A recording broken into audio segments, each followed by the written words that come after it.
Tips on hiring a private investigator. You never know when you're going to have to hire one. Life has things that happen, things change, and you may be advised to hire a private investigator by your legal counsel. You just never know. So let me tell you some of the things that I've seen when I was working as a Class C private investigator in Tampa, in the Brandon, Florida area, and I was working for a Class A private investigator who was a retired Tampa police sergeant who retired and started his own investigative agency. So I went through the state of Florida and got my Class C license to work for him. I had gotten out of the military and just started a job as a correctional officer, which paid nothing hardly. So I was working two jobs, correctional officer and private investigator, and working on my days off and evenings whenever I could get free. If I was working night shift, I would do early morning stuff and vice versa. Well, let me tell you from experience, when you hire a private investigator, make sure they understand you're paying them to work for you. And the result you want is this, if they can get it. You know, I did have some cases where wives had me follow their husbands, and the husband was going to the racetrack over in dog races over in St. Petersburg, Florida. When he finished the dog races, after watching him for 3 hours at the dog races, I followed him right back home. She just couldn't believe he was not seeing someone. So there are cases where things are not happening that you think are happening, but that's why you hire a private investigator, right? But here's what I want you to watch out for. You tell the private investigator, my husband is going out at midnight saying he has to take care of business at the warehouse or whatever, and he'll come back about 5 a.m. Says he's working, getting things done for the next day. This is just an example now. And you want the investigator to only follow him from midnight to 5 a.m. and I'm going to pay you for that. And the investigator says, well, don't worry about anything. Just pay me so much money up front for a retainer fee and I'll handle it. And then you get a report back that says he followed him from 5 to 8 a.m., which has happened. And you say, what are you doing? Those aren't the hours that is happening. What I believe is happening is between midnight and 5 a.m. That's when you tell the investigator, you work for me, and I want you to watch him from midnight to 5 a.m. You don't want to hear from the investigator, well, I couldn't get away for those hours, but I did check him at 1 in the afternoon. And these things have happened. 1 in the afternoon has nothing to do with what I'm looking for. You have to stay on top of the private investigator, and you tell him, I'm paying you to work for me. You know your job, and you know what you have to do, but here's the hours I want you to find things out. Example, cars are parked in the yard from 10 p.m. on,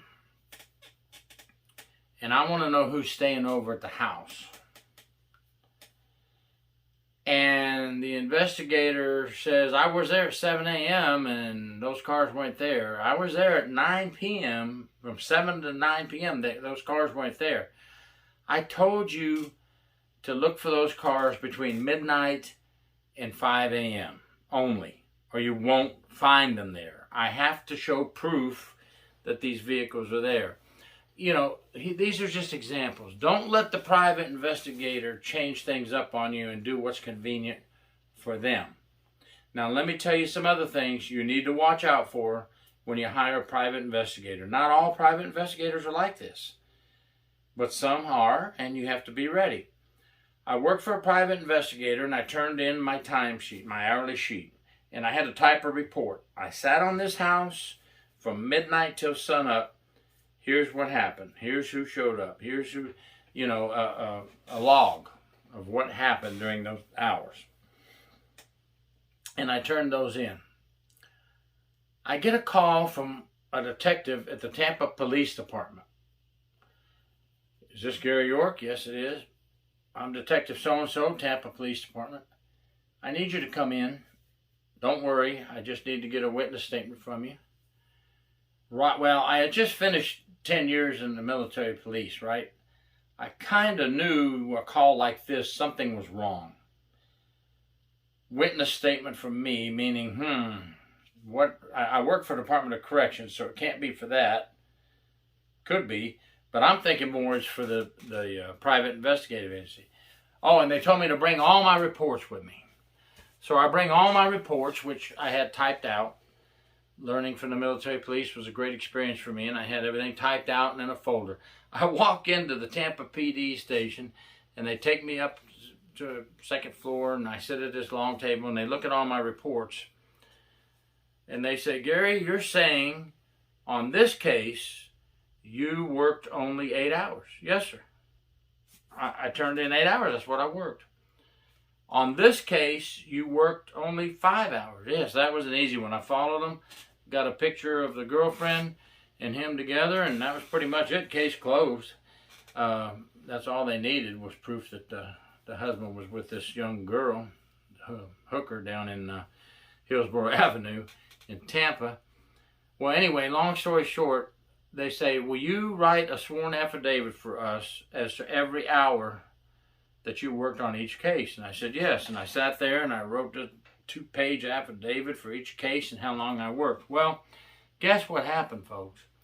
I'm turning in 5 hours worked as a private investigator, right, out there watching. My boss, who has the Class A license and the private investigative company, is billing them for 10 hours. He's doubling my time.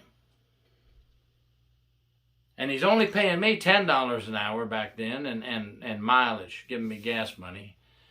So I'm working 2 jobs to make ends meet, and then this guy is doubling up everything I've done. Watch the hours, folks. You want your private investigator you hire, you want to watch every single hour. You want them to know every hour they work, and you want to see what they did. Obviously, he was not giving them my report. He would just do his own report to them with the findings that I found and any pictures I took, right? He didn't let them see my report.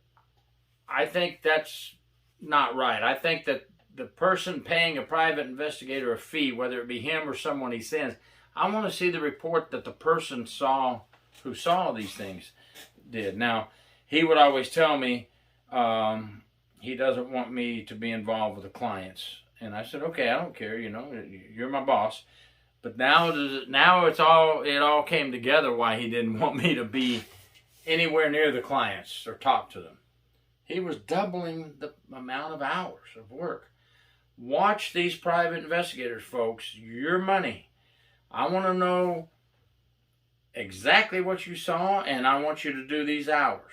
And I don't want you to veer off and go get 5 extra hours at some convenient time because you happen to be close to my area and you're going to go pop an extra couple of hours that do nothing. Do nothing positive for the case. Because who knows best? I hire you as a private investigator. My spouse is cheating, and here's the best hours to be there. Don't go other hours, go those hours. I'm just trying to save people some money in the long run. Let's hope none of you have to use a private investigator, but things happen in life. And if you have to use one, it's your hard-earned money that you're paying. Don't let them overbill you for hours they didn't do. Don't let them go do hours that you didn't ask for and then bill you. And watch your retainer fee. Some of them are sky high now. It's crazy. Try to come to terms with a fair retainer fee. If you get a good private investigator, they're not going to mess you over. Okay, and there's a lot of good ones out there. But be careful because there's a lot of them padding the books. There's bad apples in every business. So don't look at all of them that way, but you watch your money and listen to what I'm telling you and keep a close eye on anybody you hire. Thank you very much. Gary York, True Prison Stories. Please subscribe.